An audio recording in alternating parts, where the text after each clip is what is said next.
Ah, Renato Meirelles, a sua vinheta não tá mais aqui, Brasil em Retratos, é tão legal essa vinheta, eu vou procurar ela de novo, ela não entrou no ar. Mas o Renato Meirelles, presidente do Instituto Locomotiva, está aqui conosco, hoje falando sobre um tema que é polêmico, eu não entendo por quê. Viu, Renato? Você que está há tanto tempo trabalhando com isso, com pesquisas ligadas à política e à eleição também, essa sombra pairando em cima da urna eletrônica, é algo um tanto inexplicável em 2021, não é não? Bom dia para você. Olá, bom dia, é um prazer estar aqui, mesmo com esse frio que está em São Paulo, eu falo de São Paulo, isso é a minha vinheta que eu também adoro. Mas vamos lá. O questionamento das urnas eletrônicas, no nível que chegou no Brasil, está diretamente ligado ao processo de polarização política que nós fizemos. Tanto que o índice de aprovação da urna é muito maior entre quem questiona o governo do que entre os apoiadores do governo.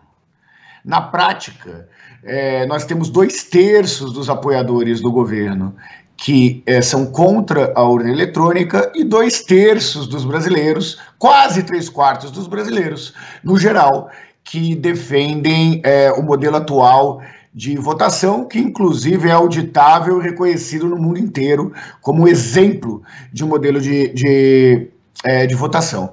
O que a gente está vendo aqui? Na prática, nós estamos observando que a radicalização política começa a questionar coisas que eram básicas, como se vacina salva ou vacina mata, e se a urna eletrônica funciona ou não funciona. Quem tá te ligando aí, Renato? Não, é a porta aqui, mas já vão atender. Ah, então tá. Enquanto isso, ó, eu vou soltar a vinheta. Oba! Brasil em Retratos, com Renato Meirelles. O programa ao vivo é um barato por isso, né? Vinheta que não funciona, a gente tocando a campainha na porta, é assim mesmo. E o Renato estava trazendo essa questão da polarização, como ela levanta, né, esse tipo de questionamento. Renato, sabe o que eu ia perguntar? Você trouxe números aí muito interessantes, né? 2/3 dos apoiadores... 2/3 dos apoiadores do governo, dos apoiadores do presidente Bolsonaro, questionam a urna eletrônica e apoiam o voto impresso. Uhum. Enquanto no restante da população brasileira, quase 3/4, para ser exato, 72% apoiam o sistema atual. Uhum. De votação. E dá para saber do perfil dessas pessoas que questionam, ô Renato, porque é o seguinte, quanto mais o tempo passa, a gente tem mais gente entrando, né? Mais novos eleitores entrando e são pessoas que já vêm digitalizadas, né? Digamos assim, o eleitor ele está cada vez menos analógico, porque o acesso às tecnologias, aos gadgets é cada vez maior. Qual o perfil das pessoas que questionam a urna eletrônica?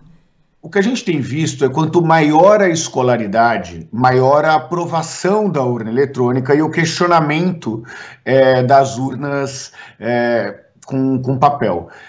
Por que isso acontece? Porque diferente do que o senso comum pensa, e nós estamos falando de eleitores que a partir de 16 anos ou mais, os mais jovens são mais escolarizados do que os mais velhos.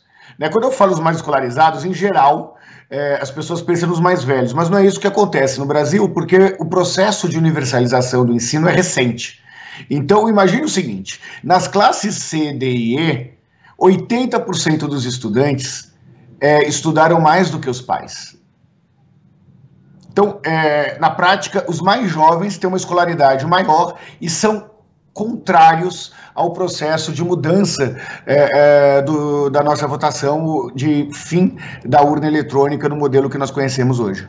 Pois é, nossa, esse número ele é bem expressivo, impactante. 80% dos jovens dessas classes C, D e E têm mais escolaridade que os pais. Os pais basicamente trabalham para conseguir garantir educação para essas pessoas, né? Que exatamente, pode ser o tema da nossa próxima coluna, gostei.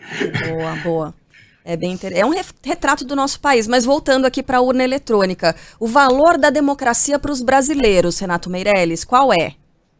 Olha, o que nós temos observado, não só nas pesquisas do Instituto Locomotiva, mas pesquisas em outros institutos, como o Datafolha, por exemplo, a defesa da democracia é um valor. Hoje, 3/4 dos brasileiros defendem a democracia. Esse número já foi menor.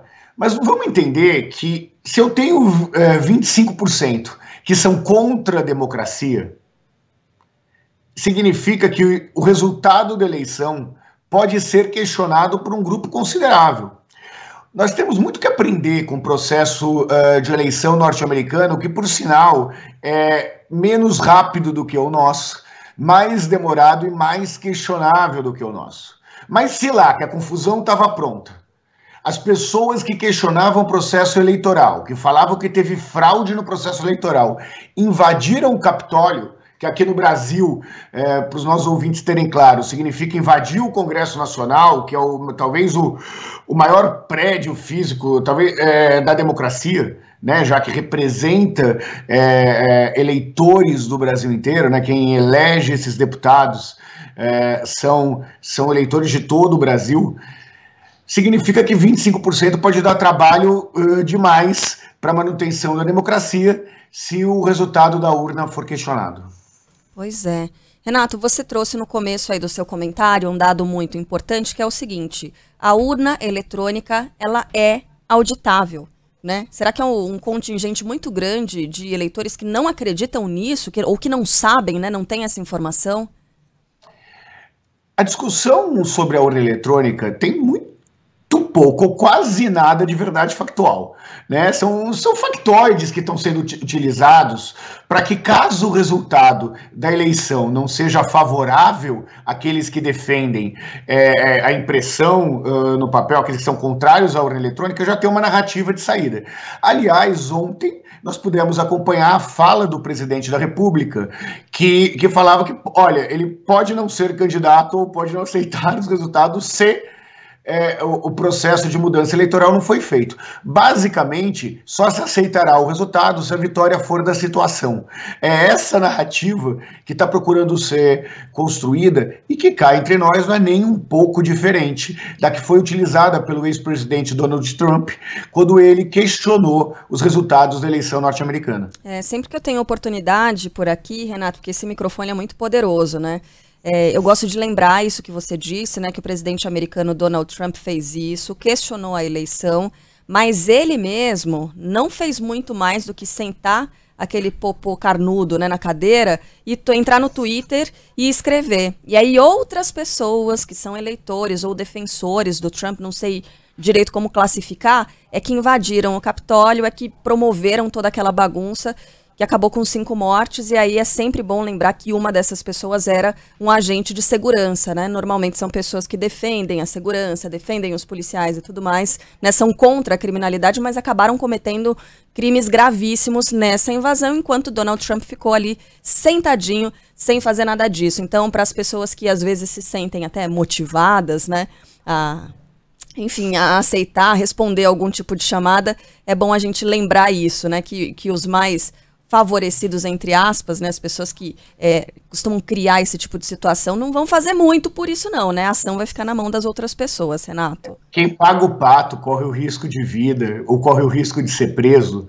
e, em geral, são massa de manobra dessas pessoas que se escondem atrás de fake news, de rede social ou de uma falsa informação para tentar manter uma narrativa. Agora, um pouco depois do processo do Capitólio, nós no Instituto Locomotiva realizamos uma pesquisa que trabalhou basicamente com 2 pontos. E esses 2 pontos nos deixam um pouco mais inspirados aqui no Brasil.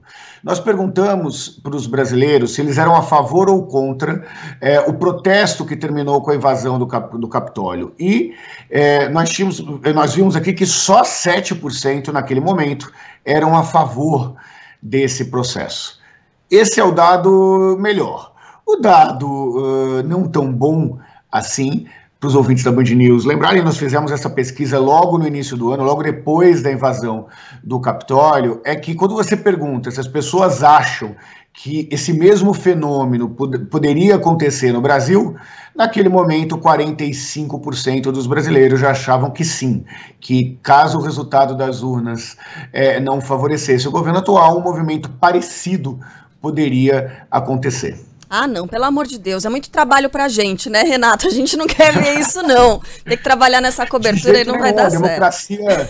A democracia é uma conquista histórica no Brasil. A defesa das instituições é uma conquista histórica. Agora, imagine o seguinte, se o número de brasileiros armados cresceu 3 vezes, e esses brasileiros armados, que com a mudança e a flexibilização da legislação de porte de arma, são exatamente aqueles que questionam a urna eletrônica, nós podemos efetivamente ter um problema, se isso desde já não for trabalhado pelas instituições democráticas. Isso tem que ser combatido, porque senão nós corremos o risco de ter, como vimos nos Estados Unidos, uma invasão armada, caso o resultado, no Congresso Nacional, caso o resultado das urnas seja questionado. Pelo amor de Deus, era só o que faltava, né? A gente se preocupar com guerrilha no Brasil. Não, isso não vai acontecer. Vamos trabalhar para isso, Renato.